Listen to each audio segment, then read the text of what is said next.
තියෙන mobile phone එක ඔයාලා කරන්නේ නැහැ. හරිද? ඔයාලා මොකද කරන්නේ? මෙතෙන්ද කියන්න ඕනේ ඔයාලා කරන දේවල්. හරිද? මම දන්නවා.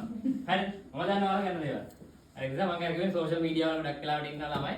ඉතින් ෆොටෝ එකක් ගහලා ඒ තියෙන වින්දන ඒ තියෙන සතුට ගන්න බෑ ඇත්තටම. හරිද? වෙන කොහෙන්ම. තමන්ගේ ෆොටෝ එකක් සාමාන්‍යයෙන් සිලෙක්ට් කරනවා කියන්නේ අපි හිතමු තරගයකට. දැන් ඔයාලා ගන්න ෆොටෝ එකක් තරගයකින් දිනනවා. සතුටු වෙද නැද්ද? මටද සතුටු ඔයාලද? මට. ඔව් ඔයාලට. හරිද? අන්න ඒ වගේ දේවල් කරන්න පුළුවන් ගොඩක්. තව දේවල් තියෙනවා. තව ගොඩාක් දේවල් තියෙනවා. ඉතින් ඒක තමයි අපි ඇවිල්ලා ඉන්නේ. හරියට ෆොටෝ එකක් ගන්න. හරියට කොහොමද මොබයිල් ෆෝන් එක අල්ලන්නේ?